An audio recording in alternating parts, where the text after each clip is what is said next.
열왕기하 24장 8절부터 25장 7절입니다. 24장 8절부터 17절입니다. 여호야긴의 통치. 여호야긴은 왕이 되었을 때 18살이었다.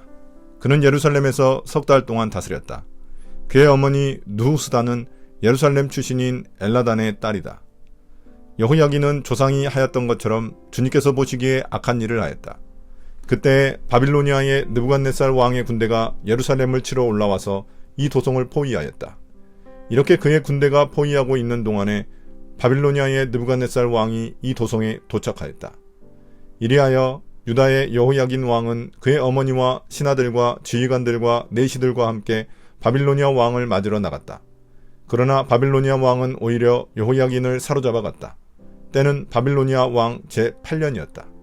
그리고 느부갓네살은 주님의 성전 안에 있는 보물과 왕궁 안에 있는 보물들을 모두 탈취하여 갔고, 이스라엘의 솔로몬 왕이 만든 주님의 성전의 금 그릇들을 모두 산산조각 내어서 깨트려 버렸다.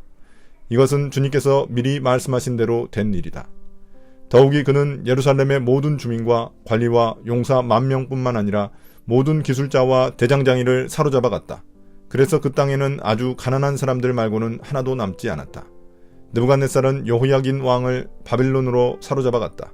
그의 어머니와 왕비들과 내시들과 그 땅의 고관들을 모두 예루살렘에서 바벨론으로 사로잡아 갔다.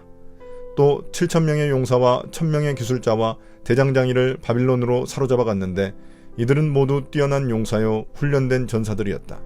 바빌로니아 왕이 여호야긴의 삼촌 마따니아를 여호야긴 대신에 왕으로 세우고 그의 이름을 시드기야로 고치게 하였다. 24장 8절부터 17절의 해설입니다. 여호야긴은 18세의 왕위에 오릅니다. 그러나 그의 통치는 매우 짧았습니다. 그는 3개월 동안 예루살렘을 다스렸고 아버지 여호야김처럼 여호와 보시기에 악한 일을 행했습니다. 그 시기 바벨론 제국의 느부갓네살 왕은 유다 왕국을 포함한 여러 지역을 정복하며 제국을 확장하던 중이었습니다. 여호와께서는 여호야긴의 악행에 대한 심판으로 바벨론 왕이 예루살렘을 포위하게 하십니다. 이로 인해 여호야긴은 더 이상 저항하지 않고 항복합니다. 여호야긴은 그의 어머니와 신하들, 관리들과 함께 바벨론 왕을 맞으러 나갔으나 바벨론 왕 느부갓네살은 여호야긴을 포로로 잡아가기로 결정합니다. 여호야긴은 결국 바벨론으로 끌려가고 그의 통치는 끝이 납니다. 바벨론 왕은 단순히 여호야긴 왕을 포로로 잡아간 것에 그치지 않고 예루살렘의 성전과 왕궁에서 많은 보물들을 약탈합니다. 특히 솔로몬 왕이 만든 성전의 금그릇들을 포함한 여러 귀중품들을 빼앗아갔습니다. 이것은 이전에 예언자들을 통해 예언된 바가 성취된 것입니다. 하나님의 심판으로 인해 하나님의 보호가 사라졌음을 의미합니다. 뿐만 아니라 바벨론 왕은 유다의 많은 주민들도 포로로 끌고 갔습니다. 특히 군인들, 기술자들, 대장장이들 같은 유능한 인력을 모두 사로잡아 바벨론으로 데려갔습니다. 이는 유다가 다시 회복할 수 없도록 만들기 위한 것이었습니다. 예루살렘에는 극도로 가난한 사람들만 남겨졌습니다. 또한 느부갓네살은 여호야긴을 대신하여 그의 삼촌 마따니아를 왕으로 세웠습니다. 그리고 그의 이름을 시드기야로 바꾸어 유다의 새로운 왕으로 삼습니다. 이는 바벨론 왕이 유다를 완전히 자신의 통제 아래 두기 위한 방편이었습니다. 28장 14절부터 20절 상반절입니다. 시드기야의 통치. 시드기야가 왕이 되었을 때 그는 21살이었다. 그는 예루살렘에서 11해 동안 다스렸다. 그의 어머니 하무달은 림나 출신으로 예레미야의 딸이다. 그는 여호야김이 하였던 것과 똑같이 주님께서 보시기에 악한 일을 하였다. 예루살렘과 유다가 주님을 그토록 진노하시게 하였기 때문에 주님께서는 마침내 그들을 주님 앞에서 쫓아내셨다. 24장 18절부터 20절 상반절에 대한 해설입니다. 시드기야는 바벨론 왕 느부갓네살에 의해 유다 왕으로 세워졌습니다. 시드기야는 21세의 왕위에 올라 11년간 유다를 다스렸습니다. 시드기야는 그의 전임자들처럼 여호와 보시기에 악한 일을 행했습니다. 그는 하나님께 순종하지 않았고 유다 백성과 함께 우상 숭배와 불순종을 계속했습니다. 이로 인해 하나님의 심판이 더욱 임박해졌습니다. 하나님은 이방 민족들을 쫓아내신 것처럼 유다 백성들도 쫓아내십니다. 이는 하나님께서 더 이상 유다를 보호하지 않으시고 그들을 바벨론에 의해 심판받도록 허락하셨음을 의미합니다. 24장 20절 하반절부터 25장 7절입니다. 시드기야의 결말. 시드기야가 바빌로니아 왕에게 반기를 들었으므로 시드기야 왕 제9년 열째 달 10일에 바빌로니아 느부갓네살 왕이 그의 모든 군대를 거느리고 예루살렘을 치러 올라와서 도성을 포위하고 도성 안을 공격하려고 성벽 바깥 사방에 흙 언덕을 쌓았다. 이리하여 이 도성은 시드기야 왕 제11년까지 포위되어 있었다.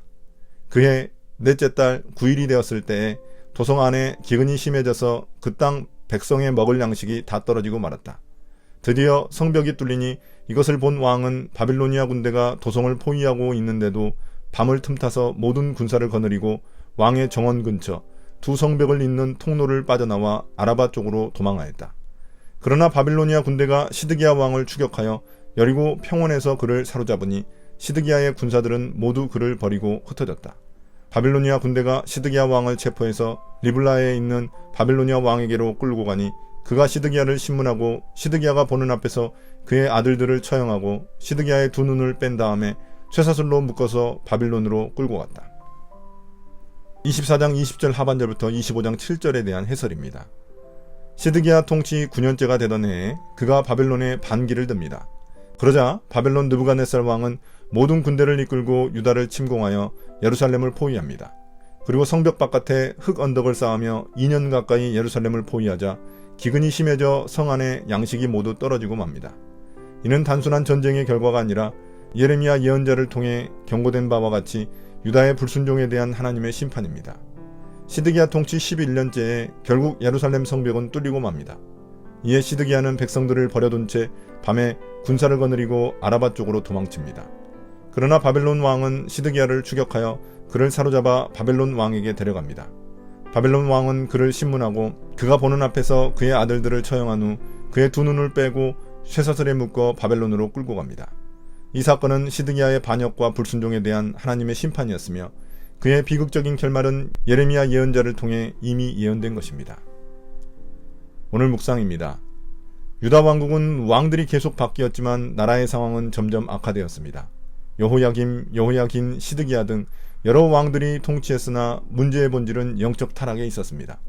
그들은 하나님께 돌아오지 않고 우상 숭배와 불순종을 반복했습니다. 이로 인해 나라는 정치적, 영적 위기에 빠졌고 결국 바벨론의 침공과 예루살렘의 멸망으로 이어졌습니다. 시드기야 왕의 비참한 최후는 이 영적 어두움의 절정을 상징합니다. 그는 하나님의 경고를 무시하고 스스로의 힘으로 상황을 해결하려 했지만 결국 그의 두 눈이 뽑히고 포로로 끌려가게 됩니다. 이는 단순한 정치적 실패를 넘어 영적 실명 상태를 상징합니다. 시드기야는 끝까지 영적 어두움에서 벗어나지 못하고 하나님의 뜻을 보지 못했습니다. 이는 우리가 영적으로 깨어있지 않으면 얼마나 비참한 결과를 맞이할 수 있는지를 보여줍니다.